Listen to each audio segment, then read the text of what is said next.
What it has taught me though is that the new Ford Raptor is not worth a goddamn penny over MSRP, and I am 100% serious on that point. Hey everyone, it's Ben Hardy here, and in today's video we'll be diving into the all new Raptor R. I'm first going to give you guys the basic specs on the Raptor R, then we're going to do a bunch of comparing with the Raptor R versus the Ram Trx, and then we're going to finish things off with my overall thoughts on the Raptor R, the pros and the cons. And so with that being said, as always, if you want to save time and money the next time you purchase a car, link to my car buying guide in the description down below. Also, if you're not subscribed to the Ben Hardy network of channels, whatever you want to call it, if you subscribe, there's a chance that you could win $1,000 because I will be giving away $1,000 to one of you that is subscribed once I hit certain subscriber thresholds. So anyways, let's get into the Raptor R.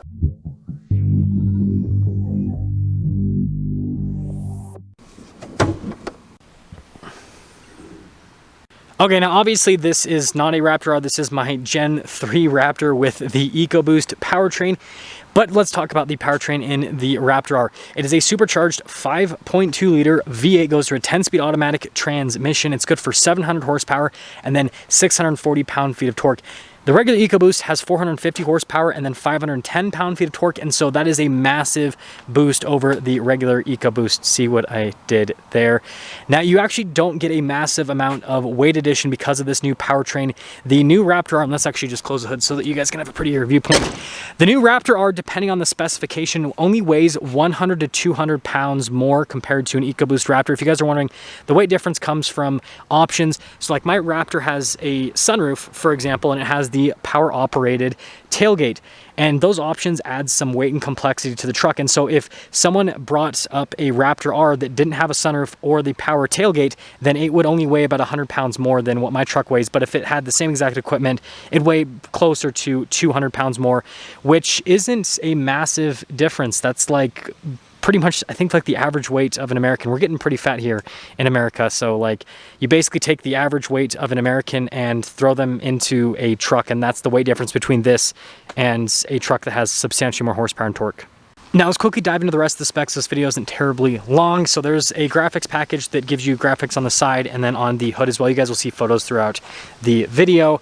You can delete it if you want. It basically has like coloration that's similar to what you have on like tow hooks, and then the R logo on the front grille, which is code orange to kind of show everyone that it is an R. And again, it has an R logo on the grille to show you guys it's an R. Apparently this is an inch taller, and then apparently the roof line is like 0.8 of an inch taller. So they make things slightly bigger on the Raptor R because I guess, you know, bigger is better. Now my truck has the performance package, well, 37 performance package, which is what the Raptor R comes with standard.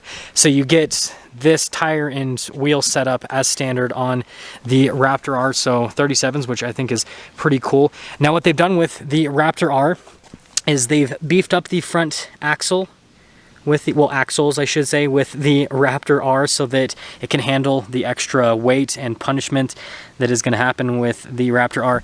And then they've also made the springs 5% stiffer compared to the EcoBoost, again, to handle the extra weight. So there is a chance that it could potentially ride slightly rougher, but I mean, a 5% difference isn't huge. But again, there's a chance that it could ride slightly rougher compared to an EcoBoost Raptor with the 37 performance package. Still has the live valve Fox shocks, still has the multi-link suspension in the rear, just like the EcoBoost here, and you guys can see the Fox shocks as well. You still get 14 inches of travel in the rear and then 13 in the front, just like a regular 37 performance package. So the Raptor R has less travel than a Raptor with 35s. Just take that in for a second. Anyways, it doesn't have a blue interior, it has a black interior, but it has the same exact interior theme as a performance package in terms of the material use and the carbon fiber. Now the carbon fiber apparently looks a little bit different in terms of the finish on it, but basically you get this interior with these seats, and I'll actually pop in so you guys can see a little bit better. Lighting is horrible today. You get these seats, which are the bucket seats, but with black Alcantara instead of blue. So if you guys want to see what the Raptor R interior looks like, just look at a 37 performance package Raptor, and this is the interior. And again, you've got like the special logo here on the center console because again, it is an R, but everything else is the same. So you get like the same gauge cluster, same big infotainment system. The only package you can add to it is a sunroof / power tailgate package. So it adds the panoramic sunroof and then the power up and down tailgate. But if you don't want that, you don't have to add it. And so, yeah, that's the basic features in the Raptor R. Now, quickly, in terms of pricing, the Raptor R fully loaded stickers are about $112,000. That is with the sunroof and the power tailgate. If you don't get those options, it's like $110,000, almost $111,000 roughly, which is so much more than my Raptor, because this stickered for $82,000 brand new. It's a 2021 with a 37 performance package. This same exact truck as a 2022 is an $87,000 truck now, and obviously that's all before crazy dealer markups, which we'll talk about later in this video. But then if we quickly compare that to Trx Pricing, the Trx starts at $77,000. Originally started at about $70,000, but obviously the prices have gone up. And then Trx fully loaded before dealer discount, because dealers are actually discounting TRXs, is about $105,000 in today's market. So like my truck stickered originally for $95,000, but if I wanted to buy it today, it would be about $105,000, and that's pricing on, well, all of the vehicles. Now we're going to transition into the fun part of the video. This is where we're going to be comparing the Raptor R to the Trx and then giving you guys the pros and the cons of the Raptor R. And yeah, let's just dive into it. Now you guys have seen the Trx engine a million times, so I'm not going to pop the hood. The Trx has 2 more horsepower and 10 more pound-feet of torque compared to the Raptor R, so it's technically quote-unquote best in class, but the Trx does weigh more than the Raptor R. Now the weight difference isn't as much as you would think. So my Trx weighs about 700 pounds more than my Gen 3 Raptor. But my Trx does have some options that add weight. I have the ram bar, and I also have the spare tire carrier in the back. I've got a panoramic sunroof, and those options all add weight. If I got rid of all of those options, my truck would actually weigh like 300 pounds less than what it weighs. And so if I had my Trx without those options, it would weigh only 400 pounds more than the Ecoboost Raptor, and therefore it would only weigh about 200-ish pounds more than a Raptor R. Again, it depends on how you spec each of the trucks. But yes, the Raptor R does weigh less than the Trx, but the weight difference isn't as much as what everyone is quoting, because a lot of people are quoting Trx's with all the options that I have on my truck, which is not what a lot of people get necessarily. There's a lot of people that'll get a Trx without a sunroof, without the ram bar, without the spare tire carrier there in the bed. Now some other comparative specs. The Trx has 35s as standard, 18-inch wheels as well. So the wheels are bigger on the Trx and the tires are smaller. So you have less sidewall with the Trx. 13 inches of travel in the front and in the rear. So travel's about the same with smaller tires. You have 11.8 inches of ground clearance with the Trx, whereas the Raptor R has 13.1, just like a performance package Raptor. So same travel, more ground clearance, and you have more sidewall with the tires. Now we're going to talk about some nerdy stuff, and that is shocks. We are going to have some shock talk with both of the trucks. So the Trx has the Bilstein Black Hawk shocks, and I made a whole dedicated video comparing the Trx shocks to the Raptor shocks. But basically all you guys need to know is the Trx shocks are slightly stiffer, so that helps out with handling, but it makes it so that you feel more when you take the truck off-road in terms of bumps and all that kind of stuff, whereas the Raptor smooths things out quite a bit more. And the shocks can handle just as much compression as each other. They're both just as advanced in terms of how often they are adjusting and everything. So both shock systems are amazing, but the Bilstein shocks seem to be more oriented towards handling and performance, whereas the Fox shocks seem to be more oriented towards ride comfort, and therefore slightly gives you like more confidence in terms of, you know, off-road situations. Now the next thing that not a lot of people are talking about is the interiors with both of the trucks. So the Trx has this luxury-based interior, and so if you want like a luxury-based interior, the Ram Trx is going to give that to you. Also, seat comfort. The Trx has these nice leather seats, whereas the Raptor R, again, has these performance bucket seats, which I love the look of them, and me being 24 years old doesn't care that these seats are super firm. But I feel like most of the people that are actually going to be able to afford the Raptor R, especially with the markups, are probably going to be in that, you know, quote unquote boomer category. And so you're going to hate these seats. Like, I love them because they hold you in place and they look amazing, but they're very hard, especially compared to the leather seats you get in the regular 35 package Raptor and also in the Ram Trx. And so, yeah, that's something that needs to be mentioned. Again, I love these seats. I think Ford did a great job on them, but I don't think that they are going to be boomer approved because they're hard.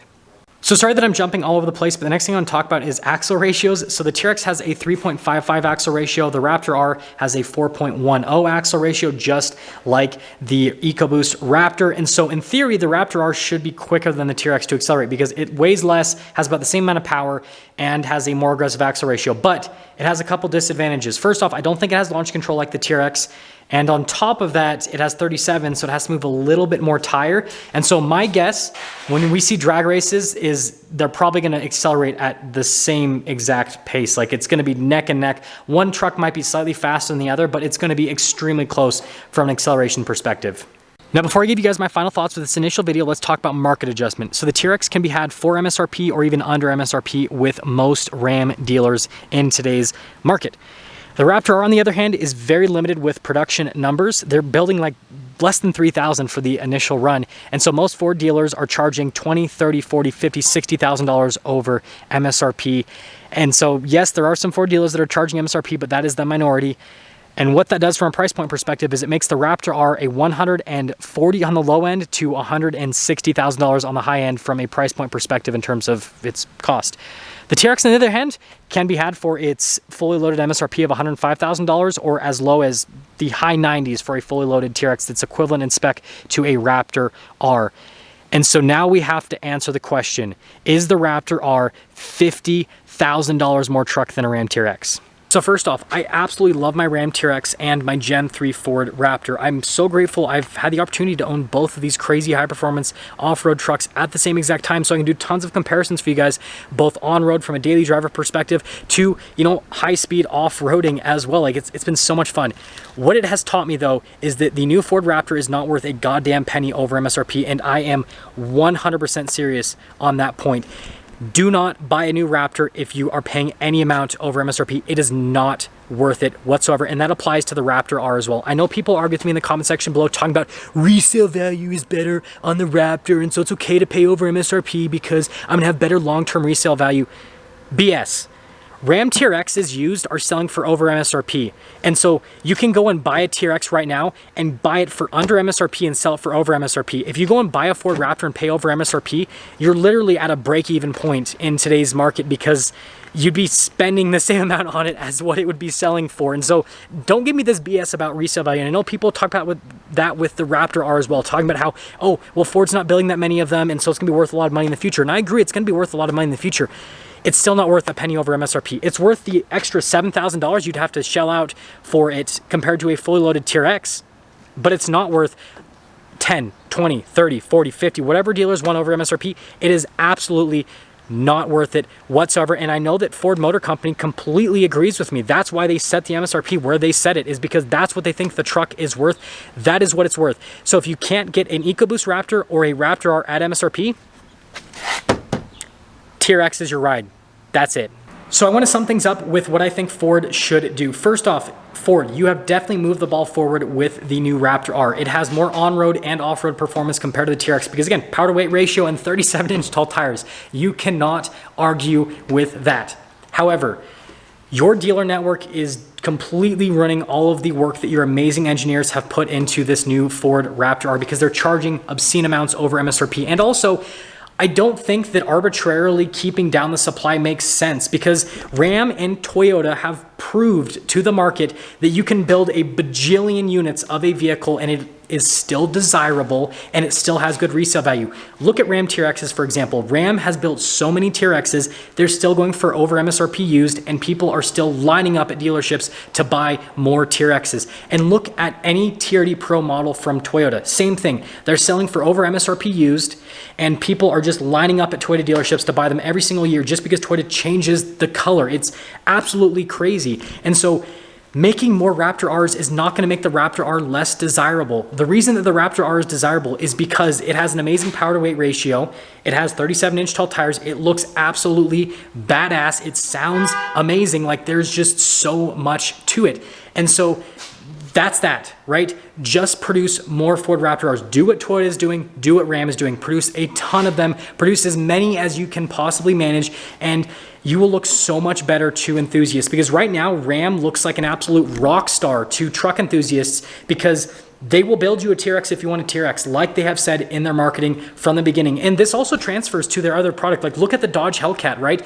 That vehicle, not just the Hellcat, but the Challenger outsells your Mustang because what has Dodge done is they've given people cheap horsepower. That's what people want. They want a value in today's market. They don't want rarity. They want value. So as a lifetime Ford owner and as someone who absolutely loves your product, that's my recommendation. Build as many Raptor Rs as what people will order. Just like, again, I don't have a perfect answer, but I guess if I was magically made CEO of your company for a day, what I would do is I would let people submit orders directly to you. Yes, they would still pick up their vehicle at the dealership. They'd still technically be going through the dealership, but they would get a guaranteed price at MSRP and just build as many Raptor Rs as you get orders for. That's my advice. That's going to sum things up for today's video. I will see you guys.